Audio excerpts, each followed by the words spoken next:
Alright, what's up guys, girls? I wanted to get this last video up before I finish the last piece to the Impala. Got the interior all finished and got the double din radio mounted and have this trim piece molded in. So I'll show you what I did here. Remember from the last video we had this ring that fits the double din and the AC controls flipped over.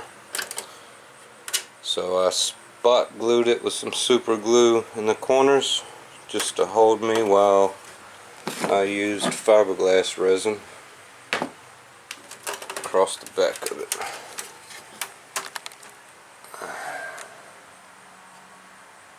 This was a pretty rough bezel to start with, so I didn't really have much fears about hacking it up and doing this. I really don't recommend it. If you can, get a 1.5 din radio. Save you a lot of headache. So, had a crack right here too. I simply super glued that real good and took some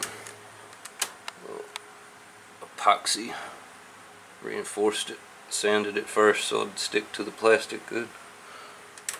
Nothing pretty. Should be solid there now.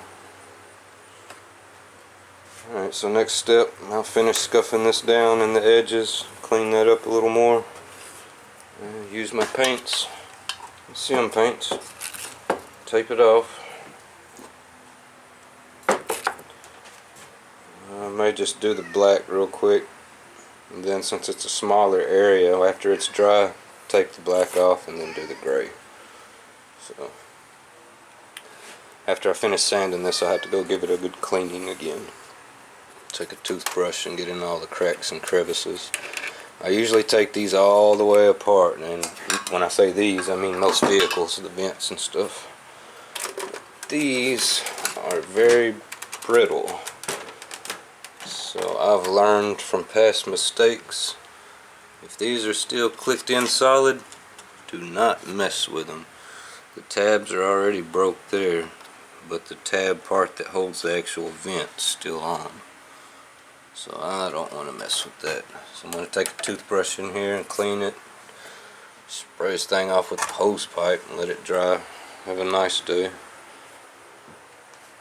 Let me show you what I did to mount the radio. That was really the hardest part. I spent, seemed like forever.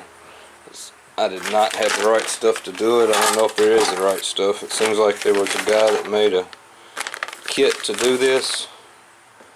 But good luck finding those parts. I don't know where they are out there. So I had some scrap mounting kits. This is the one I used. I used the double din part of it.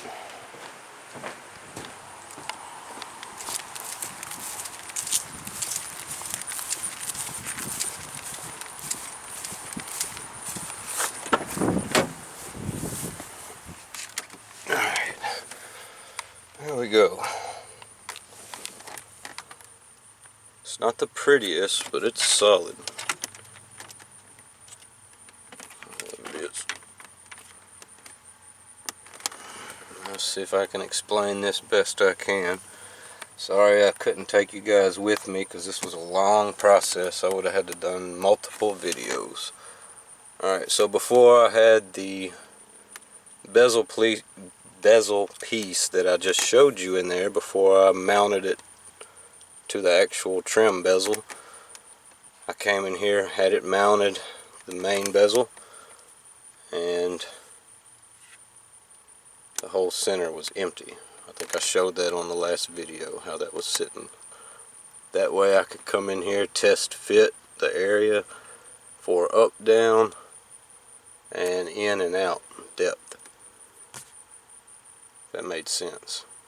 So with this empty bezel put up here with the whole center cut out, clicked in place, that way I knew where the edge had to be. So I came in here in this hollow hole and measured all this and see what I could fit. Not much measuring, but alright, and in this particular kit I had to notch it here so that it would sit back. 2 reasons. It'd sit back a little more, and it would hold the weight up and down. So there and there I notched it. I had a little Dremel tool. Carefully came in here and zzz, just notched it out. Took an X-Acto knife when I was holding the empty mounting kit inside the hollow area. I held it in there up and down to get my up and down height, and marked it with a little knife there, inside there, same there. Then came, Dremel tooled it out. So that holds the weight up and down. And I use some nice heavy screws here that simply screw right through this area. Well, it's on the inside. Bent, still smooth there. So there's a nice flat piece of plastic there. So like a composite plastic, this stuff's not too forgiving, so do not try to shoot screws straight into it on anything. Always drill a pilot hole. So you want to drill a hole smaller than the screw itself. That way nothing busts or breaks. Alright, then for the AC controls, once I had this mounted, I had to, luckily it was just the right size. And you see what I was working with, a lot of this was busted up. The whole back of that was busted out inside the dash itself. So again, this was kind of a one-off job. I don't think I would ever install another one just like this unless the dash was busted up the same situation. So I just have MDF. I drilled pilot holes so nothing split. And then drilled pilot holes here. Even put some factory screws, extra screws I had, and hold that in place. And then I came, test fitted everything multiple times. Once I was okay with all of it, I went ahead and did the fiberglassing and mounting of the pieces together I just showed you in the beginning of the video.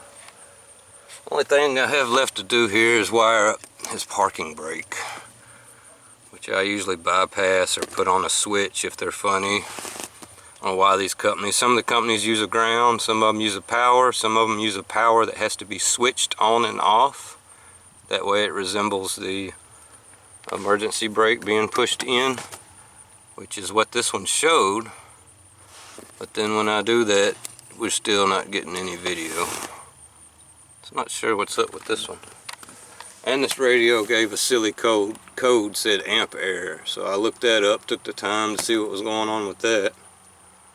And there's no, everything's ran off an external amp on this setup. So none of the speaker wires from the radio itself are running speakers at all. And that's the only time I saw online for that code to pop up, is when you have the wrong ohm speakers hooked directly to the radio, if you have the wrong load. So that was a really silly code to pop up. I took it back out, checked all the ends of the wires, made sure nothing was grounding out or anything silly. It wasn't. Once I put it back together, it hasn't showed the code again. The only other thing I got online about that code is internal problems every now and then on those particular radios, and they have to be switched out. So I hope and pray that's not the case on that one. I've cut it on and off multiple times and let it play and play since I've got it solid. Everything seems fine. Alright, I'm not going to show you the finished interior yet till I get this piece done and a few more odd and ends. Get the trim bezel done. Still have to paint these little pieces here and clean the brake pedals, gas pedal. I got the floor mat upside down. Stick a towel under here, spray these down and clean them. Get under here and finish all the wiring. Alright, thanks for watching, guys. I hope that helps a couple of you guys that were wanting some tips on installing the double den here. So this video is just for you. Alright, peace.